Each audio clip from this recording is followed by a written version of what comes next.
બીજી વેરાયટી આવે છે રડાર મોતી। રડાર મોતી છે એનો દાણો થોડોક ઝીણો અને અલગ પ્રકારનો થાય છે। રડાર મોતી છે એ 8 કિલોના પેકિંગની અંદર આવે છે અને 1 એકરની અંદર બિયારણનો દર હોય છે માત્ર 20 કિલો। 1 એકરની અંદર માત્ર 20 કિલો બિયારણનો દર રાખવાનો છે, કેમ કે આનો દાણો ખૂબ ઝીણો હોય છે અને આ અલગ પ્રકારના ઘઉં છે। ખાસ કરીને જો આપણે ખાવા માટે સારામાં સારી વેરાયટી ગોતતા હોય તો રડાર મોતી છે એ ખાવા માટે ખૂબ સારામાં સારી વેરાયટી છે। મેં ખુદ પણ આના ખાવાની બાબતમાં પણ ટ્રાયલ લીધેલા છે અને કોઈ ખેડૂત હોય એ કોઈ પણ પ્રકારનું વાવેતર કરતા હોય પણ જો ખાવાના ઘઉં વાવવા હોય તો મારી દ્રષ્ટિએ રડાર મોતી જ વાવવા જોઈએ, બીજા કોઈ નહીં। એટલી બેસ્ટ વેરાયટી છે રડાર મોતી છે એ આપણે ખાવા માટે અનુકૂળ છે। આ રડાર મોતી છે એ પણ જો આપણે 1 એકરની અંદર 20 કિલોના દરે આપણે બિયારણનું વાવેતર કરવામાં આવે તો આ પણ ઢળવામાં પ્રશ્ન નથી રહેતો, ઢળતા નથી આ ઘઉં। આની અંદર પણ રોગ પ્રતિકારક શક્તિ સારી છે અને ઉત્પાદનની વાત કરવા જઈએ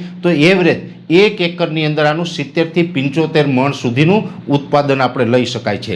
એટલે ઓછા ખર્ચની અંદર આનું પણ સારું ઉત્પાદન લઈ શકાય છે અને ખાવા માટે ખૂબ સારી વેરાયટી છે। એટલે